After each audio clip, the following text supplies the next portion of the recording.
ஏய்யா செலுத்தின காணிக்கைக்கு வருத்தப்படுற அளவுக்கு வந்துடும். நம்ம தெரியாமல் இவ்வளோ காசு கொடுத்துட்டோம் ஐயா. ஏன்? நமக்குள்ளே மாற்றம் இல்லை. மனம் திரும்புதல்.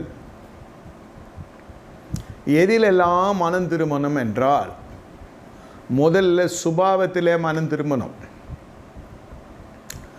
ஒரு இது என் ஸ்டைல் இந்த மாதிரி, அதனால் நீங்கள் தப்பாக எடுத்துக்க வேணாம்.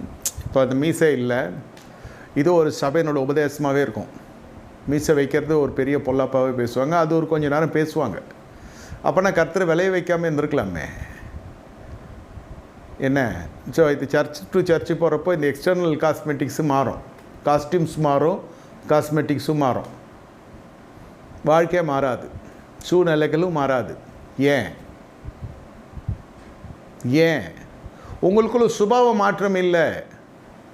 அந்த சுபாவ மாற்றம் வருவதற்கு என்ன காரணம் என்றால், கொடுக்கப்படுகிற தேவனுடைய சத்தியம். அது எல்லாம் தான் உரைக்கிறது. சுபாவத்தை மையப்படுத்தி சொல்லணும். அவர்கள் போதகர்களுக்கு நான் டீச் பண்ண வரல. நம்ம விசுவாசிகளுக்கு குடும்ப ஆசீர்வாதத்தில் சபையில் உங்களுடைய ஜப குறிப்புகள் வருகிறதுனால சொல்லலை. பெரிய விதத்தில் குடும்பங்கள் பாதிக்கப்படாது இருப்பதற்கு, மாறின பிறகு, ஆண்டவரை ஏற்றுக்கொண்ட பிறகு உங்கள் சுபாவத்தில் என்ன சொல்கிறது, மறுமலர்ச்சி மாற்றம். நீங்கள் தான் அதுக்கு சாட்சி. உங்கள் சுத்த மனசாட்சி தான் அதுக்கு சாட்சி. நான் அன்று கோபப்பட்டேன், அன்று எந்த ஆர்கியூமெண்ட் வந்தாலும் நான் கெட்ட வார்த்தை பேசிடுவேன், இப்போ பேசுகிறது இல்லை அப்படின்னு உங்கள் சொந்த மனசாட்சி உங்களுக்கு சொன்னால் போதும். நீங்கள் சொல்ல வேண்டியதில்லை.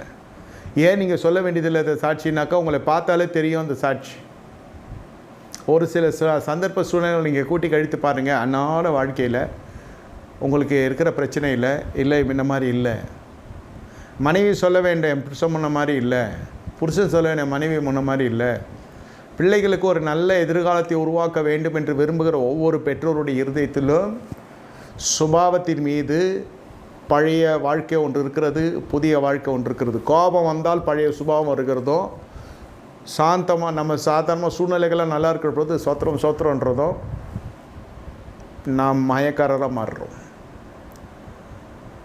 நம்ம என்ன செய்ய, நம்மளை தூண்டுவதற்கோ, கோபத்தை தூண்டுவதற்கோ பல சூழ்நிலைகள், சந்தர்ப்பங்கள், மனிதர்கள் எழும்பத்தான் செய்வாங்க.